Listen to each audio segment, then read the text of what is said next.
This is the StewMac 2Kings Boost kit, and as I was building it, as I was putting the components on the boards, I left the boards attached to that outer ring that they come with, and as I was doing it, it just seemed to make sense to mount the switches like this. But then I realized where it says this side down, I don't know if it's coming into focus on the video, was actually facing up, or it will be up once this is mounted in the enclosure. So I got a little concerned and emailed pictures to StewMac support and was told this will work, that this is good. So this is what it looks like at this point on that side. And then this side. And so then the next step was installing the LEDs, which the instructions say to mount in the enclosure first, like this.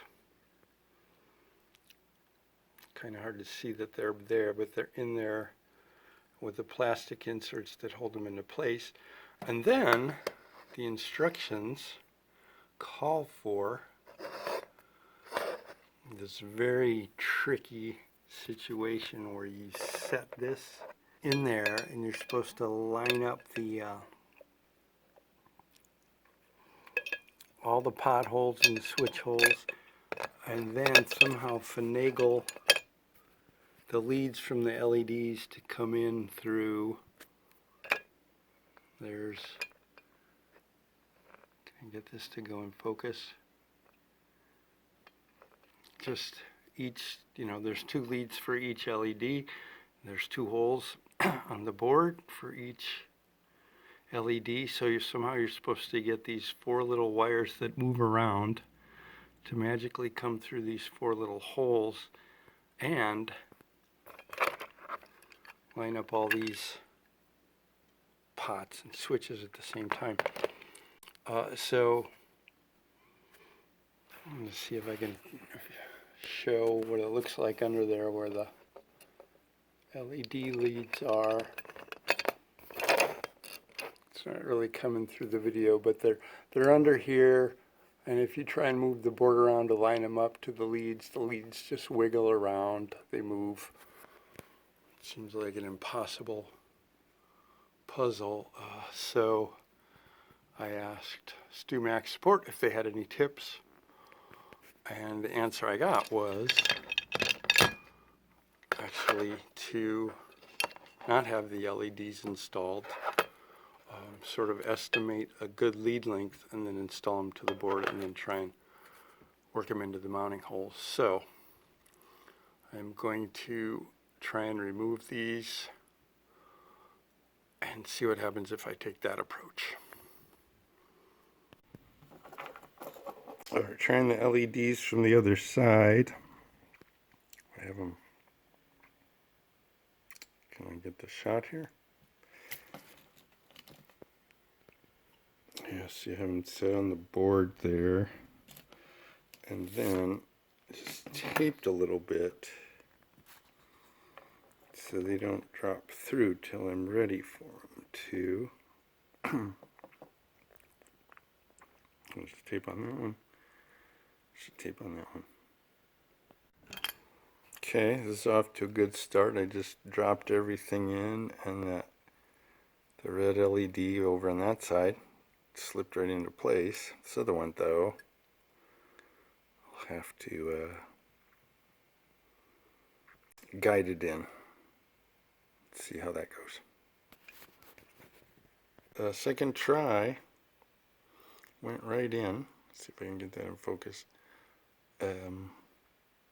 So now I'll just have to work on getting everything all the way, all the pots and switches into the holes, and then get these fully dropped in and then solder them in place. I did realize it's good to turn it over and check. I can see the red one is come up through far enough. The white one's still kind of deep in there, so I need to work and get it pushed in further from the back side. Wiggled it around, jiggled it around from both sides, finally dropped into place. See, it's at the top of the bezel now, red one. Okay, now the trick is getting all these other pots and switches to line up. Pots and switches are in place, tightened down. Really, all it really took was to get them in through enough so thread was showing, and then start threading the nuts on and tighten them down. That wasn't too hard. On this side, I don't have the LEDs soldered into place yet. There you can see the leads on that one and then that one. And I'm going to go ahead and do the jacks along this side. I'm pretty sure that's the last soldering other than the LEDs to finish up. Make sure it all works, because I think soldering in the LEDs, if for whatever reason something isn't working right and I have to take it apart, I think having this LED soldered to the board will make disassembly more of a challenge. Jacks all soldered in.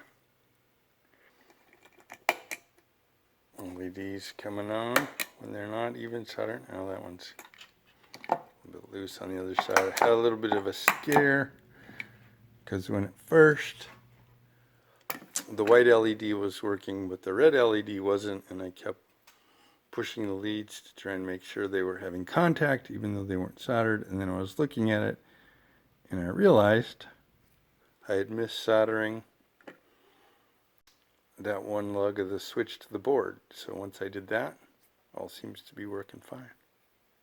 So I'm seeing the final challenge here, and maybe the one drawback to this approach I'm taking is going to be a little bit hard to get the soldering iron in there because this board for the switches overhangs slightly.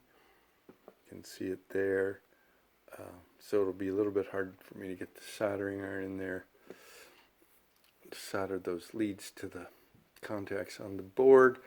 I guess if I had soldered them in place first, if I had known a good length of the lead and just gone with it and soldered it in place, then I could have done that before everything was mounted to the enclosure and all in the way of itself. But it should probably work out okay. As hoped, it all did work out. I was able to get all the leads soldered to the board, and both sides of the pedal work, either by power supply or battery. Currently, the power supply, as you can see, all the pots work. It is a working pedal. There you have it. Thanks for watching.